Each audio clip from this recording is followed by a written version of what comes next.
पेशावर में आत्मघाती हमला हुआ, फिदायीन हमला हुआ और उस हमले में 90 से ज्यादा लोगों की जान चली गई। 200 से ज्यादा लोग जो हैं इस हमले में घायल बताए गए।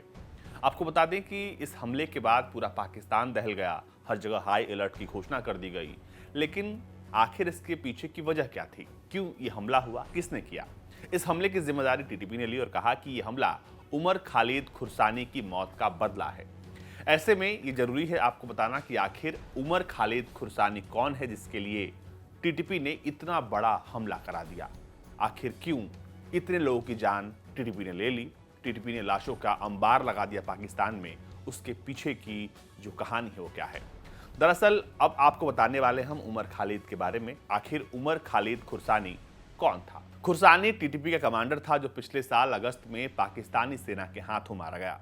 खुरसानी के भाई और टीटीपी के मेंबर मुकर्रम के जरिए ही ये पता चला कि वे खुरसानी की मौत को नहीं भुला पाए हैं और उन्होंने पूरी तैयारी के साथ पेशावर मस्जिद हमले को अंजाम दिया था। पेशावर मस्जिद हमले में फिदायीन हमलावर का इस्तेमाल किया गया था जिसने खुद को उड़ा लिया। बताया जा रहा था कि वो सबसे पहली कतार में खड़ा था और जब उसने उड़ाया तो बिल्डिंग का जो पूरी इमारत थी उसका एक हिस्सा लोगों पर आकर गिर गया, जिसकी वजह से बहुत सारे लोगों की वहां पर मौत हो गई। अब आइए विस्तार से समझते हैं उमर खालिद खुरसानी के बारे में।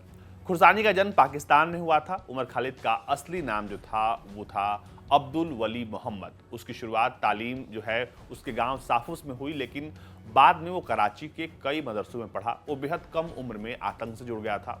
वो शुरुआत में पाकिस्तान के इस्लामी जिहाद संगठन हरकत उल मुजाहिदीन से जुड़ा था जो मुख्य रूप से कश्मीर में एक्टिव था, जहां वो कश्मीर की आज़ादी के लिए जिहाद में शामिल था। लेकिन बालिग होने पर वो तहरीके तालिबान में शामिल हो गया। आपको बता दें कि वो कश्मीर में भी काफ़ी समय तक एक्टिव रहा था। वो टीटीपी से जुड़ने से पहले पत्रकार और शायर हुआ करता था। हालांकि इस बात के जो हैं वो पुख्ता सबूत नहीं है कि वो टीटीपी में कब शामिल हुआ, लेकिन साल 2014 अगस्त के महीने में उसने टीटीपी से अलग होकर जमात उल अहरार की स्थापना की। ये टीटीपी से जुड़ा हुआ ही एक आतंकी संगठन था। जमात उल अहरार आमतौर पर आम लोगों, अल्पसंख्यकों और सैन्य कर्मियों को ही निशाना बनाया करते थे। खुरसानी अफगानिस्तान के नांगरहार और कुनार प्रांतों से आतंकी गतिविधियों को अंजाम देता था। जमात उल अहरार पाकिस्तान के पंजाब प्रांत का सबसे सक्रिय आतंकी संगठन था जिसने कई आतंकी हमलों को अंजाम दिया था।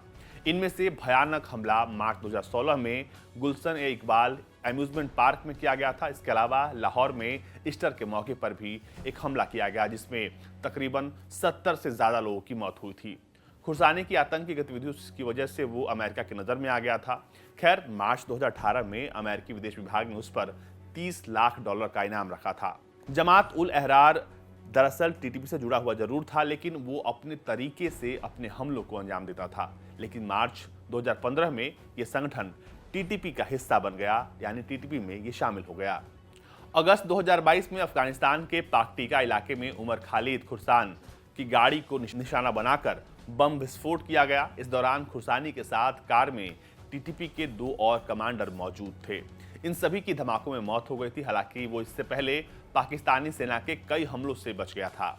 खुरसानी 3 बार ड्रोन हमलों में बच गया था। दिसंबर 2021 में और फरवरी 2022 में हुए हमलों से वो बाल बचा था। अमेरिका ने जो इनाम उसके ऊपर रखा था वो तब से ही बच कर रहता था। जब वो जमातुल अहरार से जुड़ा हुआ था और अपने तरीके से अपनी आतंकी गतिविधियों को अंजाम दे रहा था, वो बहुत ही सतर्क रहता था।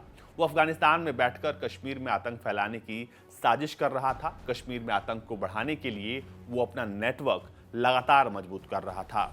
यही वो समय था जब जमातुल अहरार ने पाकिस्तान और कश्मीर के कई हमलों को अंजाम दिया था, जिसकी वजह से अमेरिका ने उस पर $30 लाख का इनाम रखा था। खुरसानी अमेरिका के साथ पाकिस्तान सरकार की किसी भी तरह की बातचीत का समर्थक नहीं था और वो पाकिस्तानी सेना का कट्टर दुश्मन था। और आखिरकार टीटीपी ने खुरसानी का बदला पेशावर मस्जिद हमले से ले ही लिया है।